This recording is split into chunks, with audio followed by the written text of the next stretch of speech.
Bonjour, dans cette vidéo, je vais vous montrer comment mater dans la finale roi, cavalier et fou contre roi seul dans les positions les moins favorables. J'ai déjà abordé dans une autre vidéo la marche à suivre dans le cas de figure, plus simple, où le roi est déjà à la bande. Elle consiste à utiliser la technique dite du W. Si vous ne la maîtrisez pas, je vous invite à regarder cette première vidéo avant celle-ci, en cliquant sur le lien qui s'affiche au-dessus. Le mat fou et cavalier est de loin le plus difficile des maths élémentaires, mais s'entraîner à le réaliser est très instructif car on va devoir apprendre à faire collaborer 2 et même 3 pièces qui ne se déplacent pas de la même manière. J'ai choisi une position extrême comme exemple. Le gros défi sera de mater en moins de 50 coups. En effet, s'il n'y a aucune prise ni aucune avancée de pion pendant 50 coups, la règle veut que la partie soit nulle. Le roi noir respire pour le moment. La première chose à faire sera de le priver des cases centrales pour l'obliger à choisir un côté. Une fois qu'il ne pourra plus rester sur ces cases-là, le roi noir va choisir de partir vers un des coins qui arrange la défense, à savoir les coins blancs. Il s'agira donc des coins A8 ou H1. Vous le savez, c'est en effet le fou qui donne le coup de grâce dans cette finale élémentaire. Ne retenez pas les premiers coups, mais la première position clé qu'il faut obtenir. Il s'agit de placer le cavalier sur une des 4 cases centrales, de façon à ce qu'il soit protégé par le fou qui, lui, restera à distance respectable du roi noir. Ici, le cavalier va donc devoir venir en D4, puisque c'est cette case-là qui est contrôlée par le fou. Le roi blanc, lui, va devoir venir le plus près possible du centre, également en soutien du cavalier, pour que le fou puisse vaquer à d'autres occupations. Par conséquent, le roi blanc va devoir venir en C3 et idéalement en D3. Commençons par exemple par roi B2, on ne peut rien obtenir si on ne centralise pas notre roi de toute façon, en connexion avec la future centralisation du cavalier. Cette continuation n'est évidemment pas la seule possible, vous ne m'en voudrez pas si je ne montre pas toutes les variantes. Je vais me concentrer sur la méthode qui me semble la plus facile à retenir. Le roi noir a intérêt à freiner l'expansion de son homologue blanc, par conséquent, roi D3 est le coup qui offre le plus de résistance. Et maintenant commence le rapprochement du cavalier. Si jamais les noirs jouent par exemple roi D2, je vous montre comment on peut rapidement contrôler toutes les cases centrales. Il suffit de jouer cavalier E6, et après roi D3, fou H2. On a déjà 2 cases noires qui sont sous notre contrôle. Et après roi E4, roi C3, le roi noir a encore perdu une case centrale. Roi D5, et maintenant il suffit de jouer cavalier G5, qui va contrôler la case E4. Par conséquent, le roi contrôlant la case D4 et le fou contrôlant la case E5, le roi noir va être obligé de quitter le centre. Et on obtient notre premier objectif. Donc au lieu de roi D2, imaginons plutôt roi C4 qui est plus résistant. Maintenant on continue la centralisation du cavalier par cavalier E6 et après roi D5, cavalier D4. Cette position illustre un point clé de tout le plan des blancs. Le cavalier va devoir contrôler les cases que le fou ne peut pas contrôler, autrement dit les cases blanches. Il va s'occuper des cases C6 et E6, et le roi blanc, lui, va venir en D3 pour gagner le contrôle des cases C4 et E4.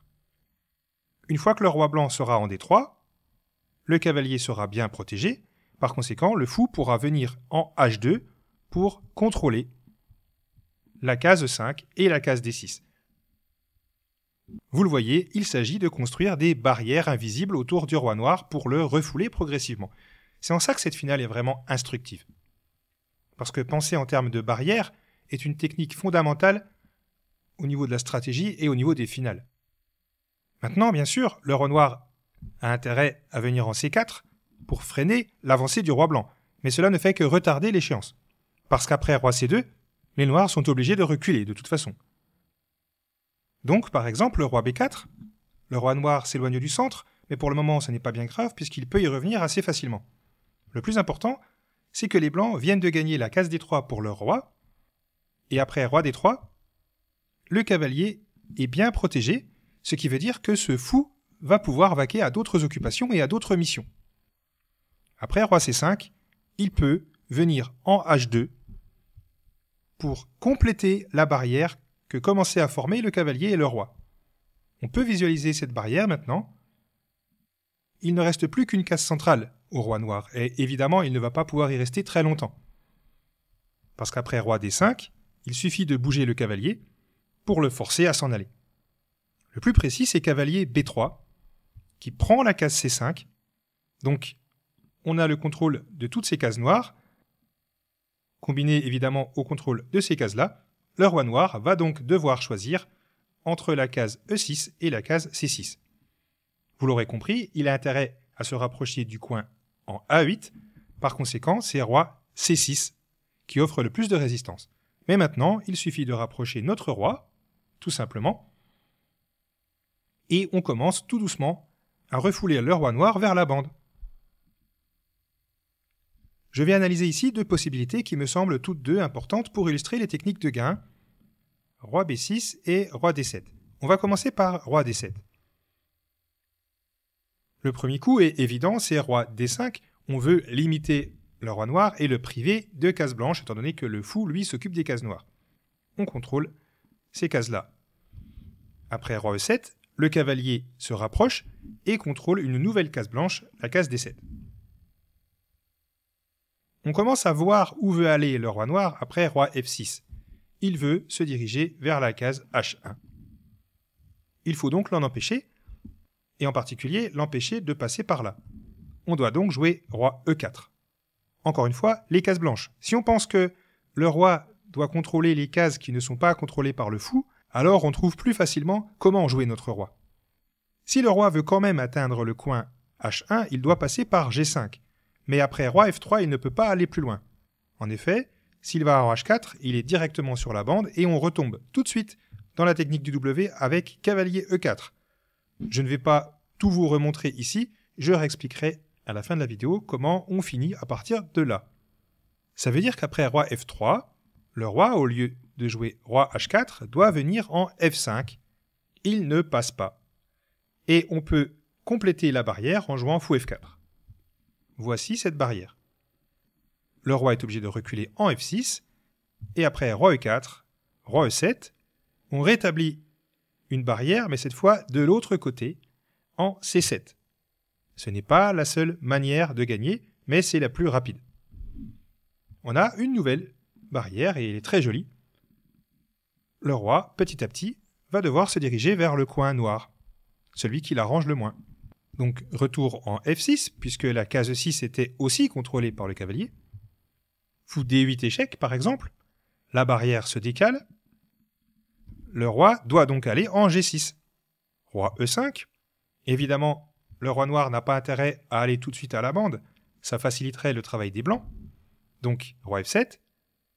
Mais maintenant, fou F6 resserre la barrière, puisqu'on contrôle ces cases-là.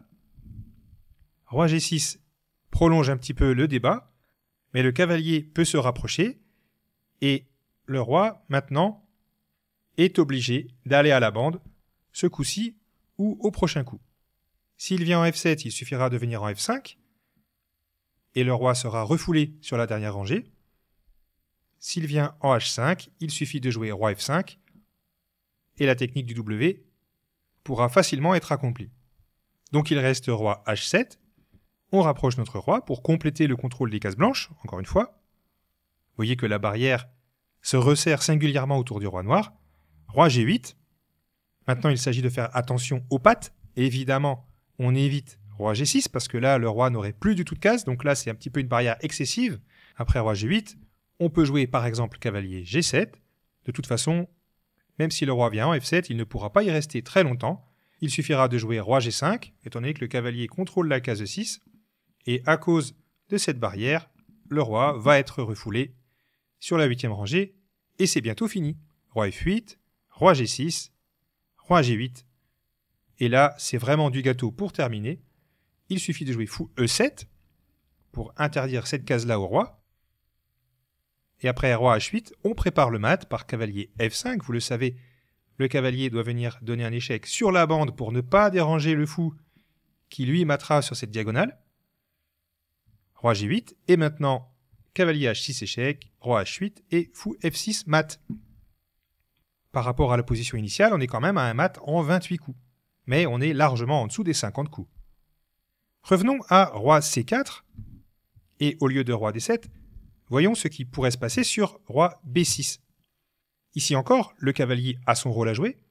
Il faut donc jouer cavalier C5 pour restreindre le roi et le priver de ces cases-là. Sachant que le fou, lui, s'occupe du contrôle de cette case-là. Le roi noir est pratiquement obligé de revenir en C6 s'il veut éviter que le roi blanc se rapproche trop. Vous avez peut-être remarqué qu'on a exactement la même configuration que précédemment quand le cavalier était en D4 et le roi en D3, à cela près qu'on a décalé la position en direction du coin A8. Et ici encore, le cavalier est venu contrôler des cases blanches qui échappent au fou de case noire par définition. Ces cases blanches, c'est B7 et D7, alors que le roi blanc, lui, est venu contrôler ces deux cases-là. Cela forme, encore une fois, une belle barrière. Pour forcer le roi à reculer encore, il suffit de jouer cavalier A4, on contrôle B6, on contrôle les cases noires qui environnent le roi, par conséquent il va devoir choisir entre roi D7 et roi B7. Imaginons roi B7, et maintenant roi B5, roi C8, roi C6, et nous voici pratiquement arrivés. Il reste encore à placer le cavalier sur la bonne case qui lui permettra de démarrer le W. Roi D8 est le seul coup. On court après le roi noir en jouant roi D6. S'il veut résister, le roi noir a plutôt intérêt à se diriger vers A8. Par conséquent, roi C8. Et maintenant, on peut jouer cavalier B6 échec, roi B7, roi C5. Le roi noir ne va pas pouvoir garder la case B7. Et le cavalier l'a privé de la case A8.